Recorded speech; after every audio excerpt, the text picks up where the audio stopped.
E hoje vai ser um dia diferente, um podcast diferente, um momento diferente, porque nós vamos compartilhar com você aqui uma verdade que fluiu em nós, que flui de nós, nem Eide. É a nossa história, como isso aconteceu.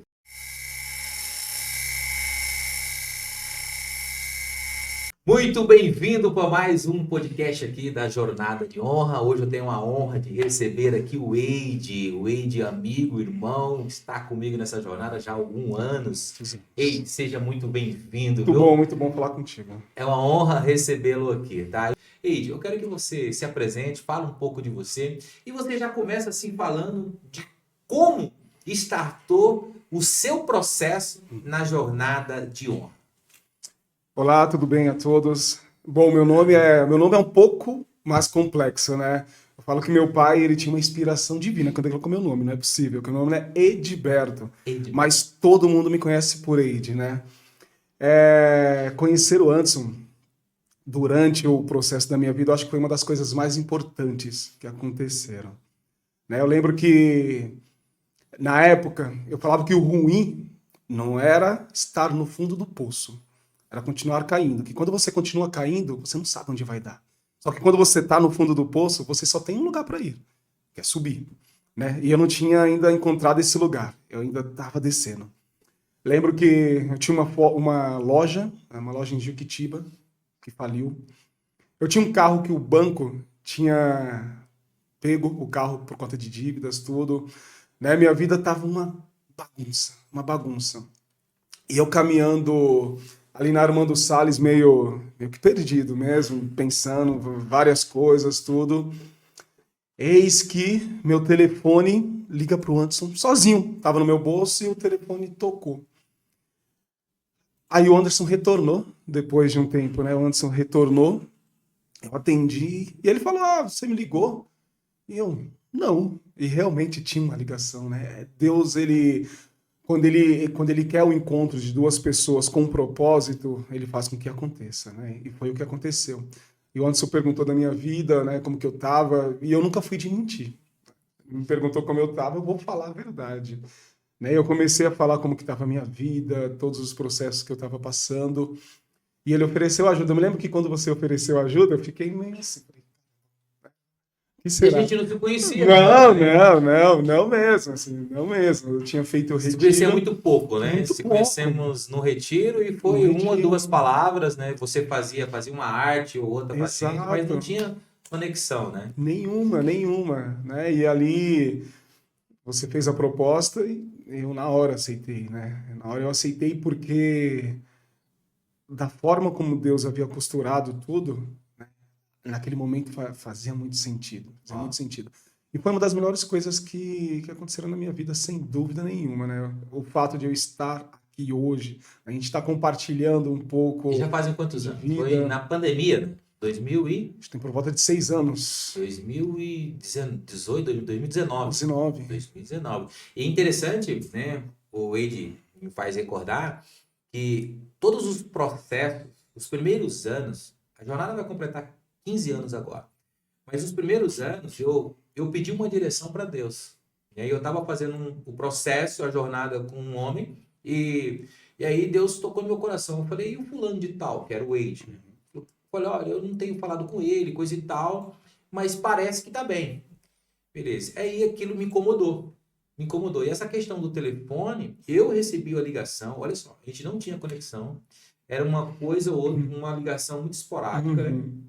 E assim eu via que Deus, ele estava ali me cobrando. E todos os processos, os primeiros anos, foram assim. E muita gente pergunta para mim, antes, por que você não expandiu? Já veio homens que fizeram a jornada comigo, 5, 6, 7, 8. Por que você não coloca isso, não coloca a cara aí e para ajudar mais gente? Mas assim,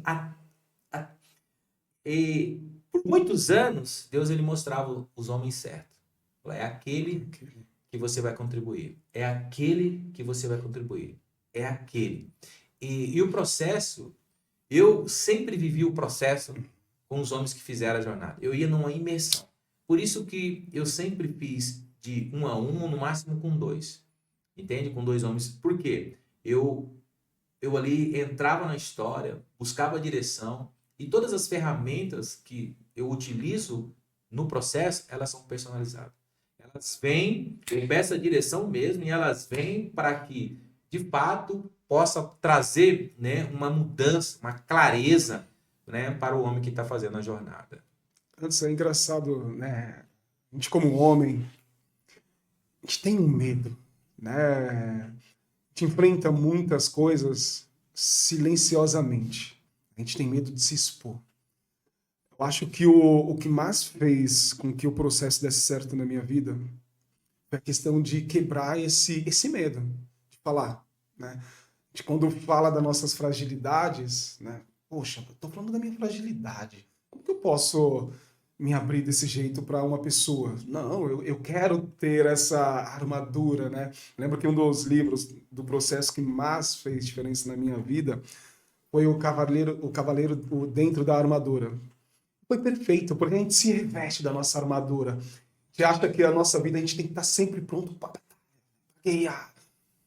E quando a gente está sempre pronto para guerrear, né, a gente esquece da nossa família, a gente esquece de ser pai, a gente esquece de ser amigo, a gente esquece de ser um profissional um pouco mais completo, porque a gente está sempre pronto para guerrear, a gente está sempre com a nossa armadura do homem, né, do homem forte. O homem forte ele tem fragilidade. E se ele reconhece essa fragilidade, fica muito mais fácil dele tratar, dele cuidar, né? Fica muito mais fácil dele encontrar uma solução, um caminho para aquilo. E eu sempre tive uma dificuldade muito grande de chorar, de me abrir, né? Eu sempre tive vergonha, sempre quis. Dentro do meu quarto, eu chorava, ali eu me exponha, mas fora, eu queria ser aquele homem. O Wade que resolvia. O Wade que resolvia. Então você acabava resolvendo tudo, menos a sua vida. Então minha vida eu tava dentro de um buraco ali.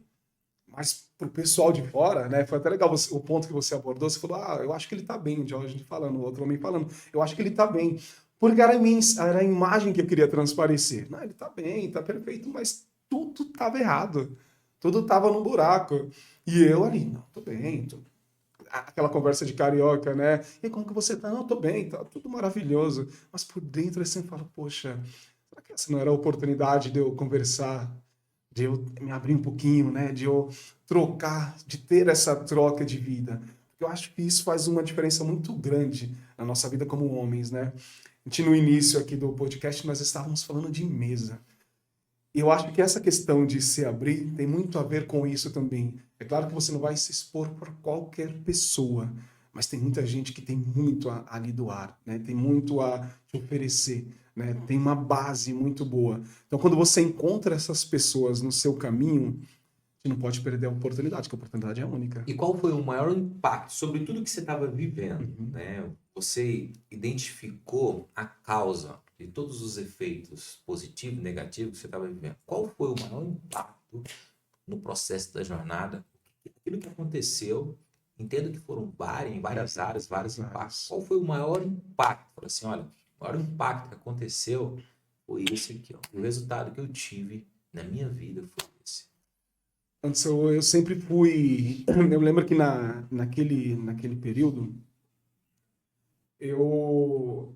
Sabe quando você passa por um processo, um início de depressão mesmo, né? O engraçado é que quando eu encontrava alguém conhecido na rua, eu atravessava para o outro lado, porque eu não queria conversar com ninguém. Então eu atravessava para o outro lado. Acho que o maior impacto que eu tive foi me autoanalisar, me reconhecer, eu saí de uma zona de conforto, embora a vida estava uma bagunça, mas eu estava dentro de uma zona de conforto, né? Eu não estava conseguindo dar um passo a mais, numa direção certa. Sair de uma zona de conforto e reconhecer que eu estava vivendo um personagem que não era real, né? E quando você começa a reconhecer, isso dói, me doía cada vez mais, porque é uma quebra de convicções. Então, assim, eu acreditava que eu estava no caminho certo, por mais que a vida estava errada, estava um caos, mas eu falava, não, eu estou consertando, né? E eu me sentia como correndo em cima de uma esteira. Eu corria, não saía do lugar. Mas eu achava que eu estava indo no caminho certo. Quando você começa a reconhecer as suas falhas e o seu erro, quando você fala de autorresponsabilidade, que eu sou responsável pelo que eu estou vivendo, Isso dói demais. Isso dói demais. E hoje eu tenho isso comigo. Eu acho que isso foi uma das coisas mais importantes que aconteceram de fato ali na minha vida. Reconhecer os meus erros, a minha responsabilidade dentro do processo, que nada era o acaso, eu era responsável por aquilo que eu estava vivendo.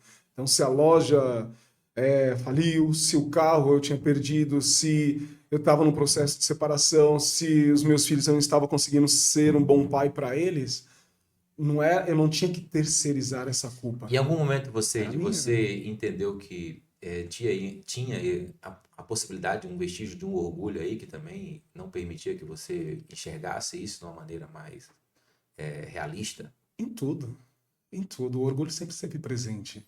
Né? É muito difícil você se olhar no espelho e reconhecer as suas falhas, né? O orgulho não deixa. Né? O orgulho não deixa você pegar a sua armadura e colocar de lado. Poxa, eu sou humano, né? Não deixa, não deixa. O orgulho é algo que você sempre vai tentar resolver os seus problemas por si. Não, eu consigo sozinho. Autossuficiente. Autossuficiente. Então você sempre se acha autossuficiente, né? Então você está me dizendo que você que está assistindo esse podcast, se você tem esse sentimento de autossuficiência, é importante você analisar o nível do seu orgulho que está impedindo você de caminhar, de ter resultado no processo que você está vivendo hoje, é isso? Exatamente isso. Ele não te limita. Te limita. Anderson, a minha força sozinho vai me levar num estágio, num lugar. Quando a gente junta as nossas forças, eu vou para um lugar muito maior. Uau. Porque são duas visões. Anota isso aí, alinhamento de frequência seria isso? Exato, exato. Então isso faz muito sentido, né? Quando você começa a se orientar, a buscar outras visões, né? Outros olhares. A gente tem as nossas limitações. Eu tenho aquilo que eu sou bom, mas eu tenho muitas coisas que eu não sou. E quando eu consigo encontrar uma pessoa que me dá essa visão, fala bem assim, olha só, acho que isso daqui dá para melhorar fazendo isso daqui. Agora, como estaria o Wade hoje se ele não tivesse conhecido a jornada há 6, 7 anos atrás? Olha só, acho que Deus nos coloca em alguns lugares e Ele vai nos aperfeiçoando. Tem coisa que eu utilizo até hoje da jornada. Há um tempo atrás, numa dinâmica com a minha equipe, né, eu coloquei lá uma meta simples no dia, mas eu falei, ó, quem bater vai ganhar um livro. E o livro era Boa Sorte. Uau. Eu acho que é um livro formidável, formidável, que fala da construção da sua sorte, né? Que não é o acaso também. Você vai construindo. E eu acabei doando esse livro para a minha equipe.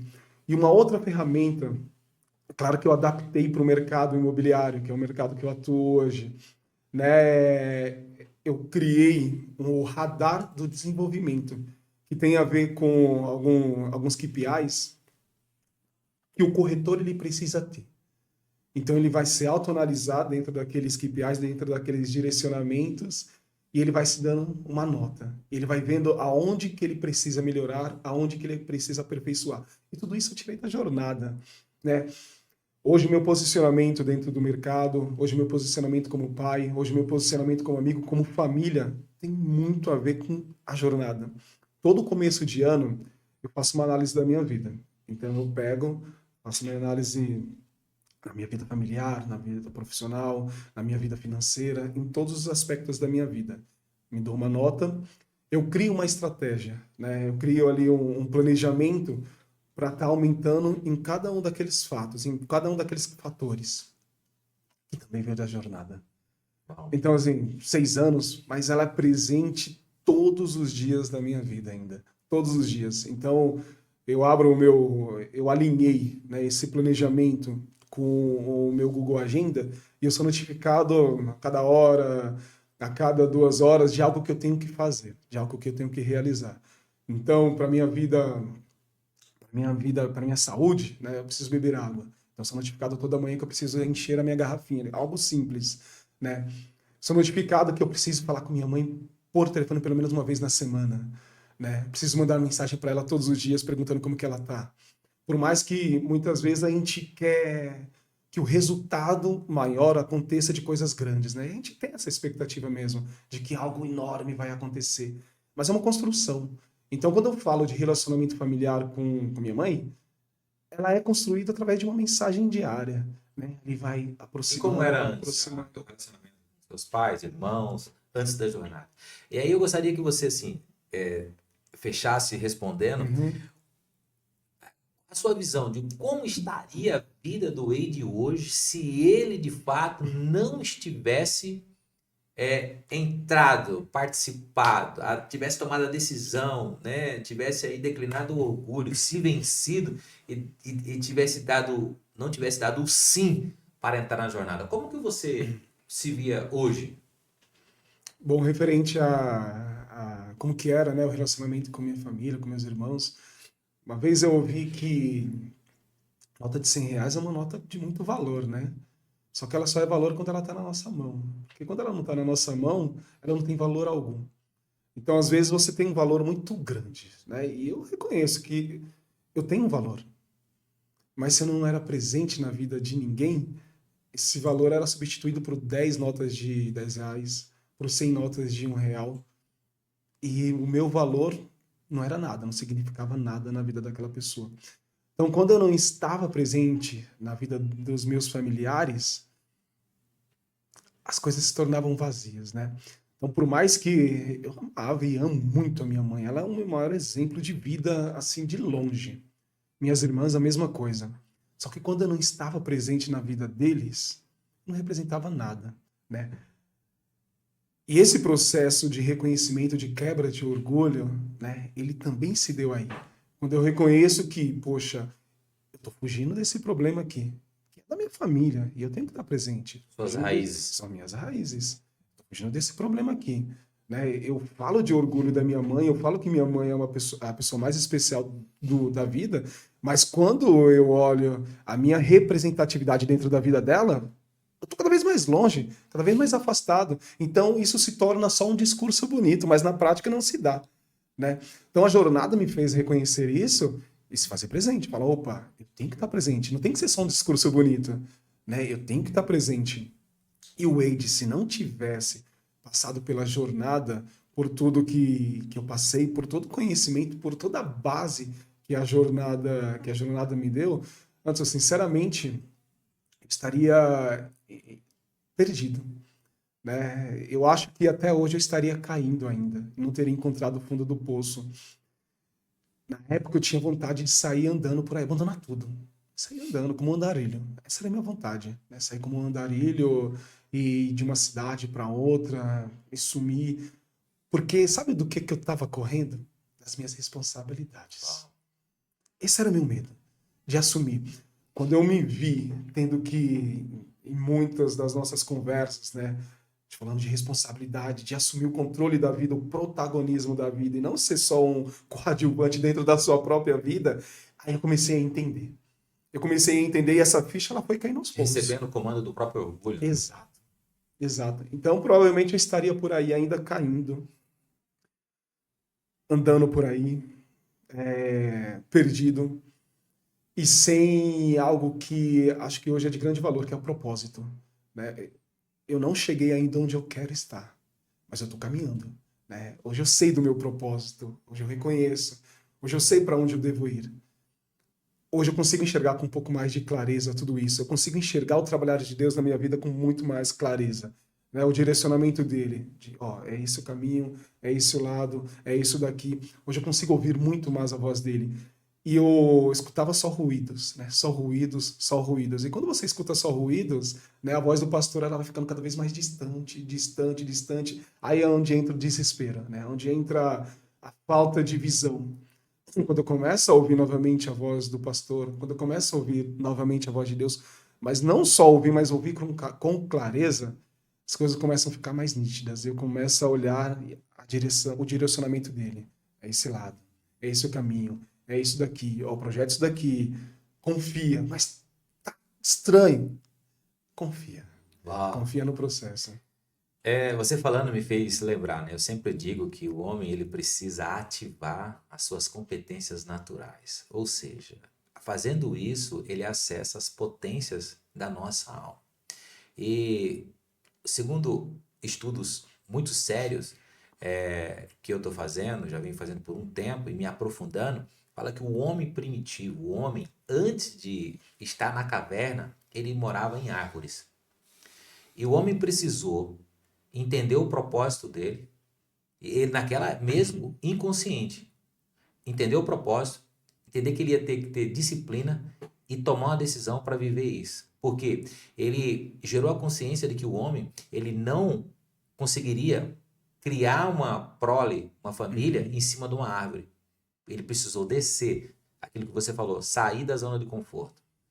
Parar de alimentar o ego, o orgulho de si próprio, entender que ele poderia viver o resto da vida ali. Se ele fizesse isso, não ia dar continuidade no processo evolutivo, né, do homem primitivo. E quando ele fez isso, ele tomou a decisão, entendeu qual era o propósito dele e ele teve que se disciplinar, a disciplina. Então, você que está nos ouvindo aí, preste bem atenção o quanto o posicionamento do Wade aqui pode mudar a sua jornada. Ter consciência do orgulho, decisão, propósito e disciplina. Com isso, você vai mudar a sua jornada. Com isso, você vai trazer clareza para a sua vida. Mesmo com isso, você precisa manter o foco no propósito, numa vida disciplinada. Fazendo isso, você vai vencer o seu orgulho e a sua jornada vai ser outra. E você vai chegar aonde você precisa chegar. Isso é a consciência do estado atual. Exato. Você manter... Você falou de disciplina, né? E eu converso muito com a minha equipe referente a isso. A gente precisa... Quando a gente é disciplinado, Anderson, quando a gente tem clareza, quando a gente sabe o que a gente precisa fazer e faz, né? E mantém uma constância. Assim, não adianta... A gente acha muitas vezes que disciplina é fazer, mas é fazer sempre, né? É ter uma frequência, é ter uma constância. Eu me lembro que uma vez... Eu gosto muito de correr. Eu tenho algumas lições que eu aprendo, né? Que Deus me ensina num formato engraçado. E eu tava correndo ali na Armando Salles, né? Acordei de manhã e tal. E eu vi um japonês na minha frente. Senhor já. Na frequência dele, no ritmo dele. Vou passar esse japonês, vou correr. E eu acelerei e passei. Eu lembro que eu até tirei uma selfie com ele no fundo assim, né? Passei e tal. Só que eu cansei. E um japonesinho, senhorzinho, no mesmo ritmo. Processo contínuo. No mesmo ritmo, processo contínuo. Me passou e sumiu na minha frente. Sumiu na minha frente. Eu só olhei pro céu assim. Falei, entendi, pai. Entendi. Não adianta a gente viver de picos. Não adianta. Ser disciplinado é entender que a gente precisa ter uma constância. Que o processo ele não acontece num formato mágico, que a gente acorda ali pela manhã e fala, vamos mudar de vida. Aí faz um negócio ali naquela semana e faz e acontece. Não. O processo ele se dá no pouco, diariamente. Ele se dá no pouco, hora após hora. Ele se dá no pouco, semanalmente, mensalmente. Ele vai construindo ali 1%, 0,5%, 0,1%, e ele vai se construindo ali, aos poucos. Só que precisa de ter uma constância ali. O trabalhar, eu cobro isso dos meus corretores muito, muito, muito. Porque não adianta você tem sua escala, você vai trabalhar naquele dia, você faz tudo. Acelera o processo e faz e acontece. Aí chega no outro dia, você esquece de tudo. Normal. Aí no outro dia, você esquece também. Aí no outro, você também esquece. Você volta lá depois de 5, 6 dias e também trabalha. Esquece. Você não terá resultado. Não terá resultado. O resultado ele vem da constância, da rotina. Então, se a gente consegue criar uma rotina e uma rotina de sucesso, a gente alcança esse sucesso. O resultado, ele aparece. Né? Às vezes, o trabalho do agricultor, ele é árduo. Porque ele trabalha e parece que o resultado não aparece.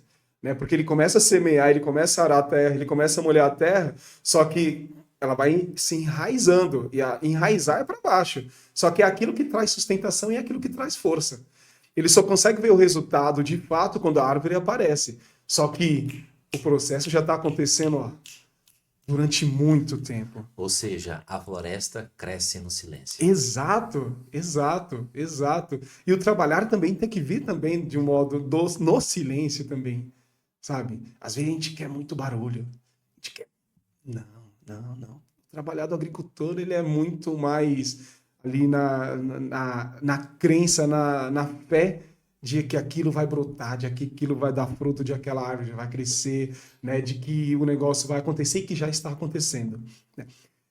É engraçado que quando a gente não tem essa visão, Anderson, a gente desiste no meio do processo. Quando eu comecei o processo contigo de 12 sessões, na primeira, na segunda, você não vê acontecendo nada. E você tem medo, só que quando a gente apenas acredita e confia de que ao longo o negócio vai começar a acontecer, né, você fala, não, eu vou continuar. E às vezes é só questão de querer continuar. Sabe, a gente precisa acreditar mais no processo, mesmo que não esteja acontecendo nada visualmente. A gente precisa acreditar no processo, sabe? Por mais que a gente não esteja vendo o resultado agora, mas se a gente continuar trabalhando, é natural. É natural, o resultado acontece, o resultado vem. Às vezes a gente acha que ninguém está nos vendo. Às vezes a gente tem essa visão de que a gente está trabalhando, poxa, mas ninguém está me vendo. Não, você está sendo visto, sabe? Quem trabalha, o trabalho, tem aí o Joel J que fala, né? O trabalho devolve. E é um fato, o trabalho devolve, a rotina. Eu tenho alguns mentores de vida, assim, pessoas que fizeram parte da minha vida, e eu busco sempre pegar, né, parte de algumas pessoas. E ele sempre disse que nada substitui a rotina. Nada é mais forte do que a rotina, uma rotina de sucesso, uma rotina de resultado. Né? Então a gente tem que buscar essa rotina, a gente tem que buscar essa frequência, a gente tem que buscar essa constância, porque o resultado aparece. Mesmo que a floresta esteja crescendo no silêncio. Mas quando ela cresce, aí vamos falar que é sorte. Isso, olha só, eu falo para os meus corretores, ó, quando você estiver ouvindo que é sorte, é quando o negócio começa a acontecer de fato. Quando as pessoas começam a falar, mano, ali teve sorte. E se acontecesse na minha vida assim também... É fácil. É fácil, mas não é. Não é. Me fala 3 áreas da sua vida, Uhum. que você teve um alto impacto. Na minha vida como pai, acho que foi o principal fator de mudança. Eu tive uma experiência com meu pai, separado da minha mãe, eu tinha 11 anos. E meu pai, ele sempre foi um pouco distante, sempre foi um pouco afastado, né? E eu não entendia o porquê, até que eu fiz um trabalho de escola chamado de Raízes Históricas. E eu descobri que o pai dele era caminhoneiro, e meu pai não chegou a ter um relacionamento próximo com o pai dele. Ele conheceu o pai dele, conheceu de fato com 18 anos. Né? Um primo convida ele para ir para casa da família dele de fato, e meu pai aceita o convite e fala, ó, só não fala quem eu sou. Eu sou da família. E ele falou que conviveu a semana toda ali e tal. E quando ele estava indo embora, a avó dele chega e fala bem assim, você é da família. Tenho certeza que você é da família. Que aí é quando o meu pai se abre e fala quem de fato ele é. E aquilo caiu uma ficha na minha vida, Anderson. Porque eu entendi e compreendi que ele não teve essa vivência, ele não soube. Então, o relacionamento até então comigo e com meu pai sempre foi muito raso.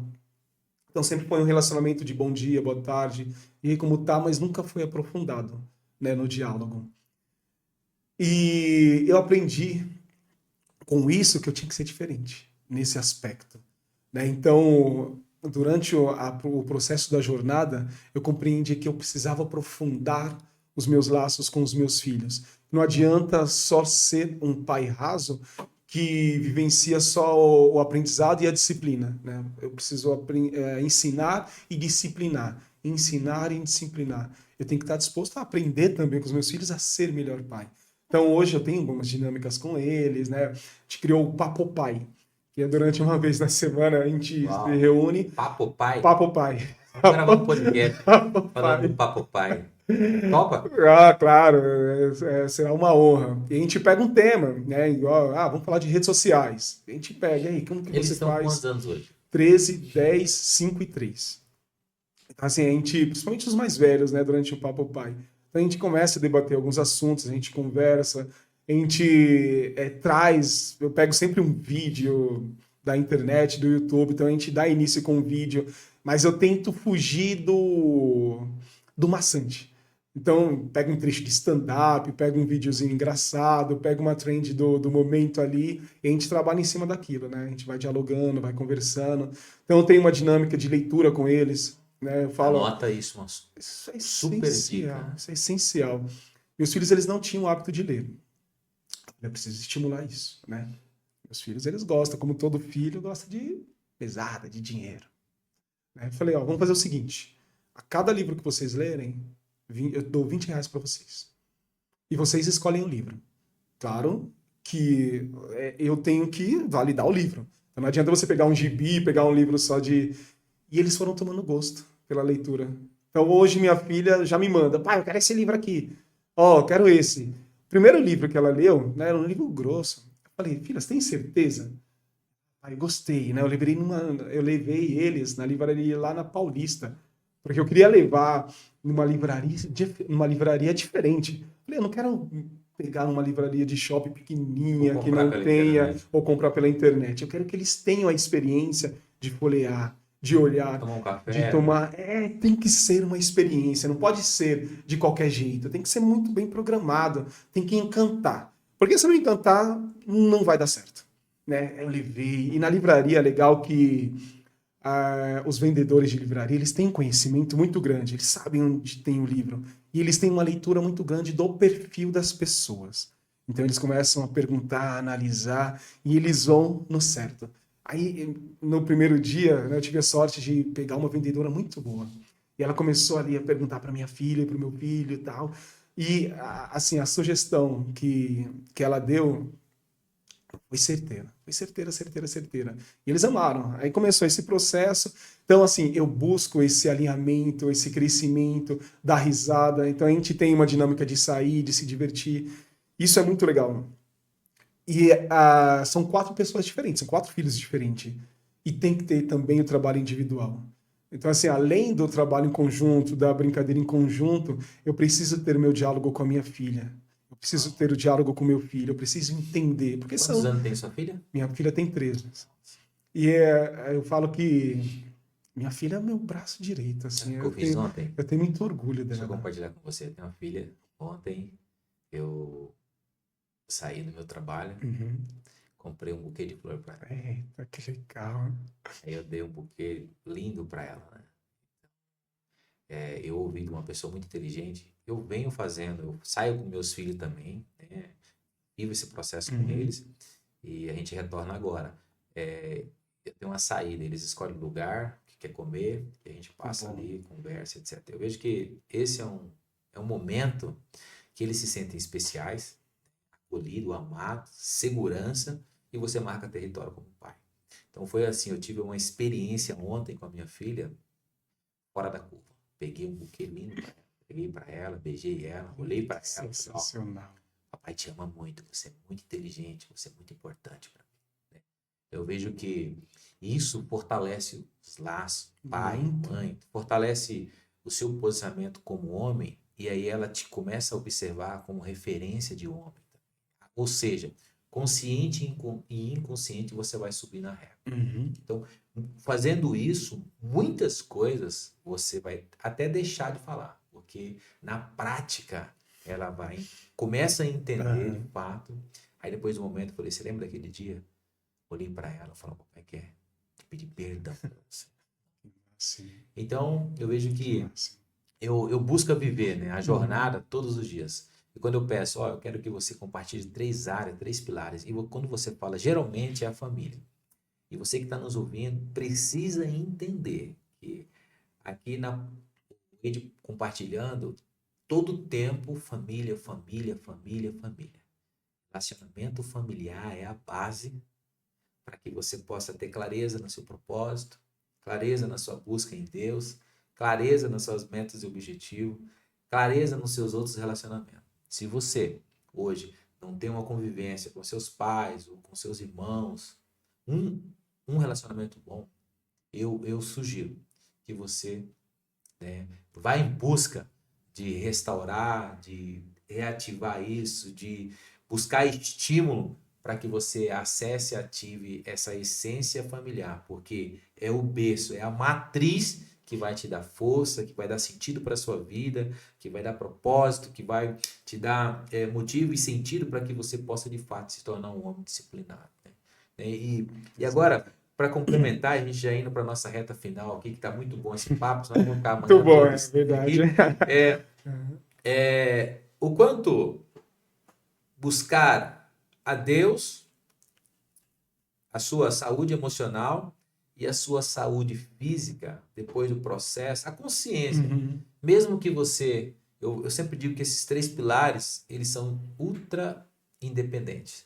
Ninguém pode fazer, ninguém pode buscar a Deus, ter uma conexão com Deus, sua vida espiritual, a sua vida emocional, essa gestão, né, de todo o processo que eu estou vivendo, e a sua aptidão, a sua saúde física, a sua alimentação, dormir.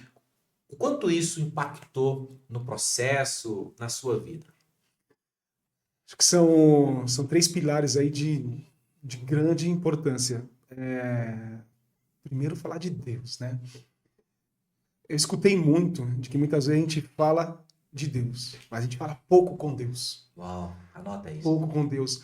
E quando a gente busca essa intimidade com Ele, né, de conversar, de dialogar, de fazer com que Ele se torne presente nas nossas vidas. E muitas vezes, né, a gente acha que Deus presente nas nossas vidas vem através de uma música, de uma pregação que a gente escuta, tudo. Mas vai muito além. Vai muito além. Como que Deus pode estar presente na sua vida profissional? Né? É através do propósito. Então, assim, se o seu propósito é o lucro, aí você tem um problema. Aí você tem um problema. Agora, se o seu propósito é ajudar famílias, se o seu propósito é levar as pessoas de um ponto A para um ponto B, aí a consequência também é uma vida financeira boa. Porque Deus é um Deus de prosperidade. Só que ele precisa estar presente em todas as partes do seu processo. Em todas as partes. Todas as decisões que você tenha que tomar, ela precisa estar muito enraizada naquilo que Deus quer. Naquilo que Deus tem para você. Então, eu tive esse entendimento. Eu tive esse entendimento que muitas vezes eu falava de Deus, mas eu não falava com Deus. Quando eu começo a ter essa proximidade, sabe, de sentar, sabe quando a gente está conversando aqui? Eu tô ali no carro, falo, pai, senta aí um pouquinho. Vamos conversar. E às vezes é engraçado, Anderson, que às vezes as pessoas acham que passa com o carro do lado, acho que estou com problema. Mas eu gosto de conversar com ele. Ele me escuta e conversa comigo, ele fala comigo.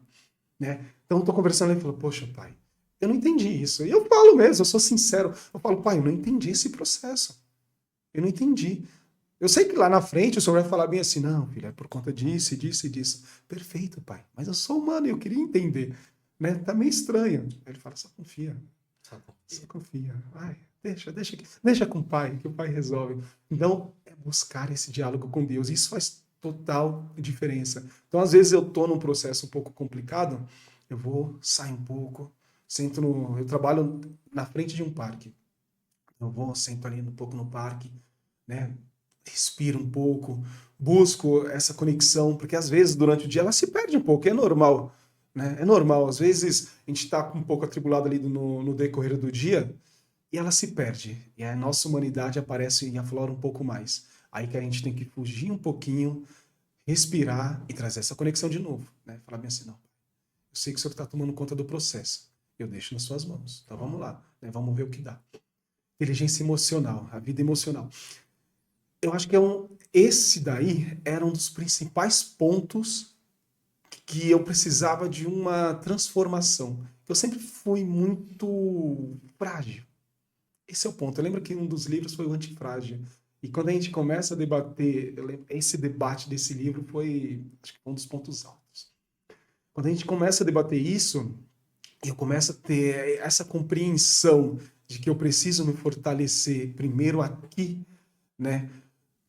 E quando eu me torno forte aqui, eu começo a ter uma visão diferente da minha vida, né? Eu falo que, às vezes, a gente tem uma preocupação muito grande em ver o copo meio cheio. Em ver o copo meio cheio. Tá? Eu falo, não, eu não posso ver o meu copo meio vazio. Meu copo tem que estar sempre meio cheio.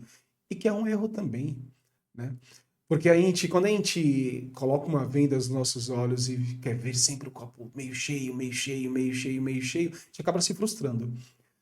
Às vezes, enxergar o copo pela metade ou que o copo está vazio nos permite preencher com algo bom, sabe? Algo novo, Com né? algo novo, com algo novo. E enxergar o seu copo meio vazio não é ruim. Ruim é estagnar.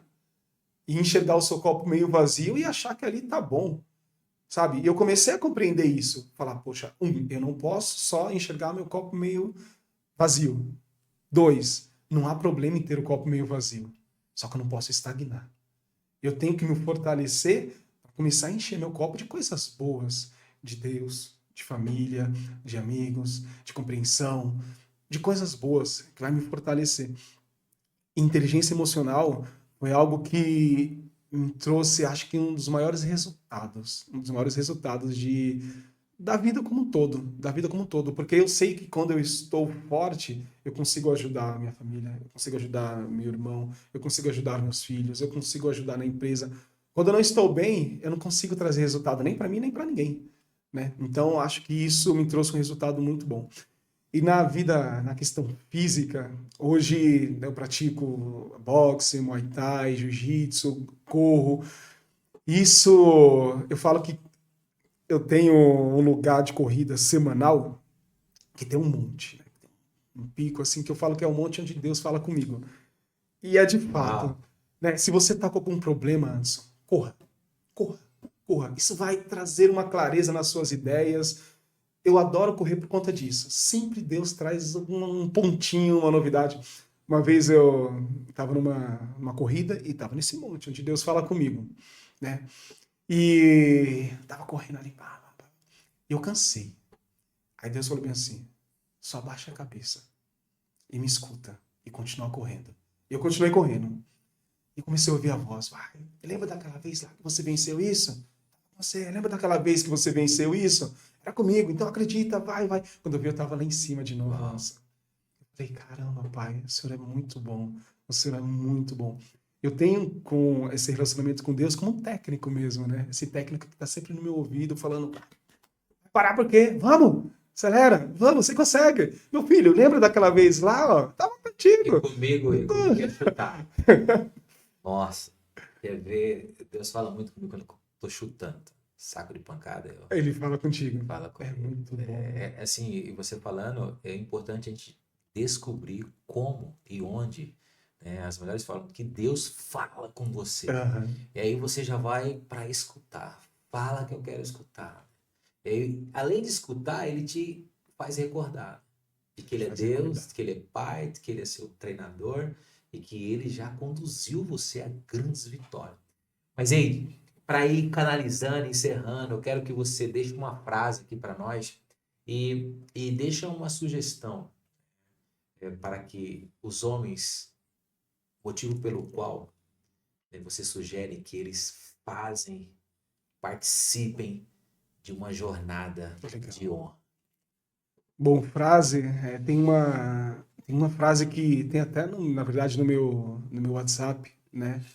Que é ser abençoado para abençoar, né? Então, eu acho que a gente precisa buscar essa bênção para conseguir abençoar. A gente precisa estar cheio para conseguir passar, né? Então, a gente precisa ser abençoado para conseguir abençoar. Tenho isso para minha vida. Tanto que é a frase do meu WhatsApp. E assim, se você é homem, né? Você que está nos escutando, que está nos vendo, quebre essa questão do orgulho. Se enxergue. Quando você começa a reconhecer a sua fragilidade, fica muito mais fácil de você encontrar essa cura interior. E através da jornada de honra, onde você é conduzido para isso, onde você tem a orientação para isso, onde você tem todo um caminho que te leva a sair desse ponto, a reconhecer esse ponto que foi o que aconteceu, reconhecer esse ponto de fragilidade, e você começa a mensurar e começa a visualizar um futuro e um presente de muita transformação, aí você começa a ver o quanto a sua vida faz sentido. Só para assim, exemplificar, Anderson. Uma vez na faculdade, eu peguei o óculos de um amigo meu, do João. Falei, João, deixa eu ver seu óculos. Eu peguei o óculos dele. Anderson, quando eu coloquei aquele óculos e eu consegui olhar, eu falei, meu Deus, não é possível que o mundo é assim. Eu falei, eu tô enxergando em Full HD. É sério. Eu falei, não, eu tô enxergando em Full HD. E eu vi que eu não enxergava quase nada. Eu vi que minha visão era meio turva, né? Que o mundo ele pode ser muito mais limpo. E a jornada de honra é exatamente esse óculos. Uau. Exatamente esse óculos. Às vezes a gente, dentro da nossa limitação, a gente acha que a gente está enxergando perfeitamente. Mas quando a gente coloca o óculos, que a gente olha assim e fala, meu Deus, como pode potencializar muito mais a minha visão? Como pode potencializar muito mais a minha vida? Aí a ficha começa a cair e a gente começa a compreender que se a gente continuar limitado, a gente não vai chegar em lugar nenhum. Mas quando a gente utilizar aquele óculos e enxergar a vida da maneira que ela é de fato, da maneira que ela é possível ser de fato, aí o resultado aparece e a coisa acontece. Uau. Muito obrigado. Eu que Para mim é agradeço uma honra muito, tê-lo muito, aqui, muito, viu? muito. E Deus Eu te que abençoe agradeço. muito. Amém, amém, amém, amém. Amém, amém, amém.